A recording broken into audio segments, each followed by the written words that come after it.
guys, welcome to the second video here, and today, this topic, this has been a mystery that has been 13 years in the making. It's still talked about, whether it's in movies, whether it's in books, and they recently talked about it Thursday on Nancy Grace.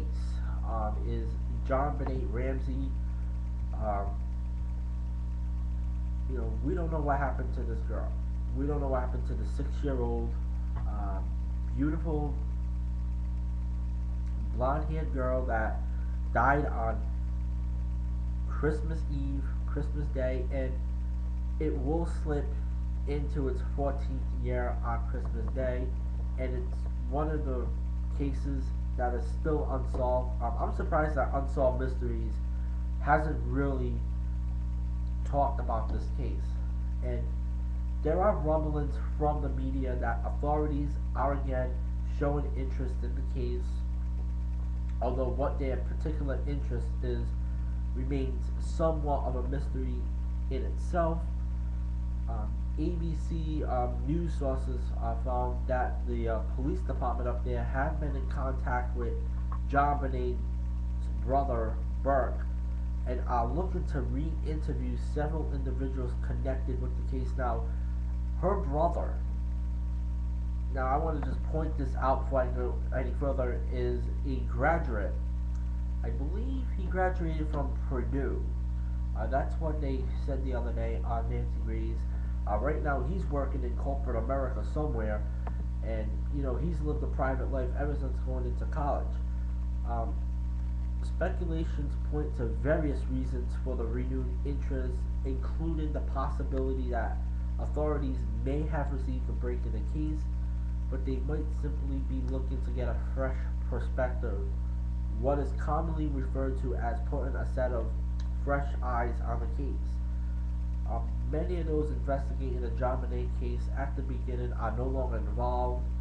Among them are Lou Smith, the lead detective on the case who died earlier this year of prostate cancer, Tom Rickman, who was a detective in that case, and one of the key investigators is now the police chief of Frisco, California. Commander John Eller, who led the investigation into the murder for the first 10 months, was pulled from the investigation and would eventually go to work for the Florida Attorney General's office. Now, wherever you live, there is an Attorney General's office. I know here in Rhode Island we have the Attorney General's office, and you have a district attorney. Basically, they're the same thing.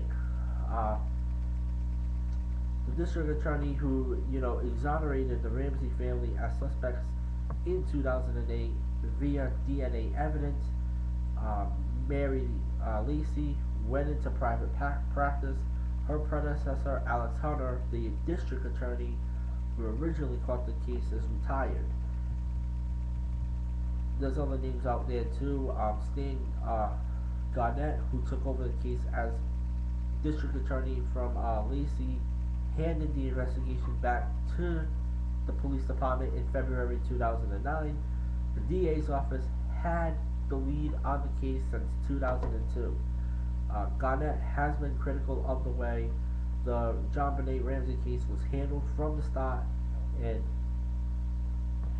convened a task force to review the case when he took office.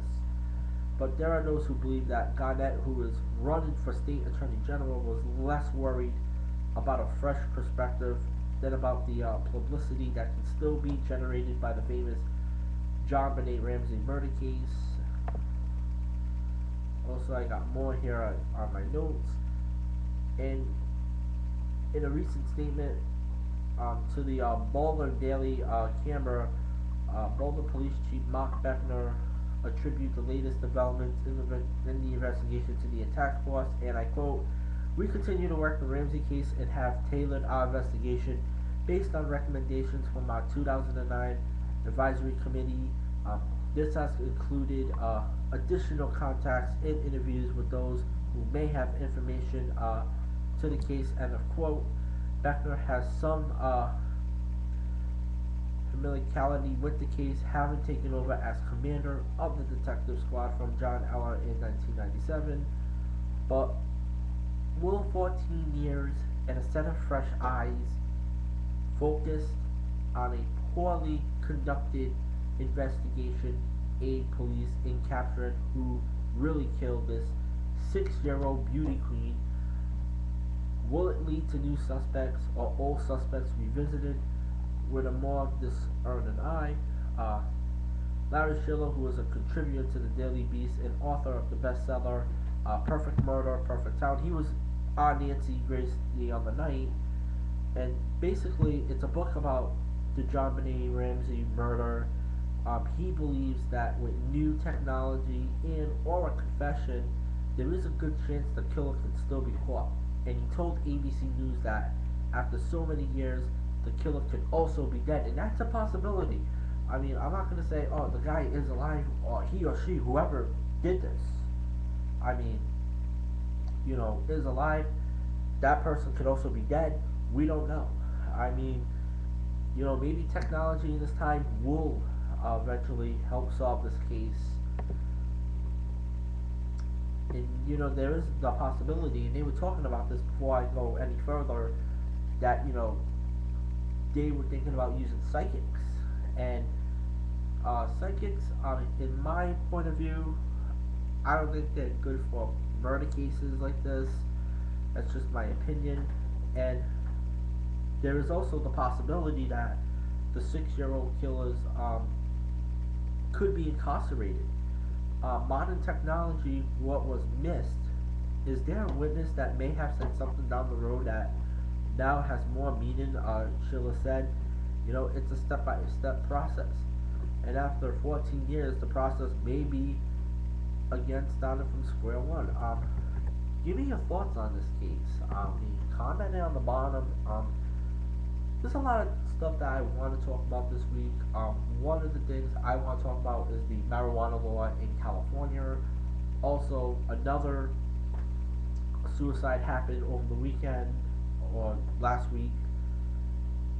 I'm a college student from Rutgers. He killed himself, and this just comes after days after a 14-year-old kid who was gay committed suicide because of his sex, and it's just really sick, and I do have thoughts on that. So thank you for watching. There's updates for every day. Until then, thank you for watching, and so long for now. Bye bye.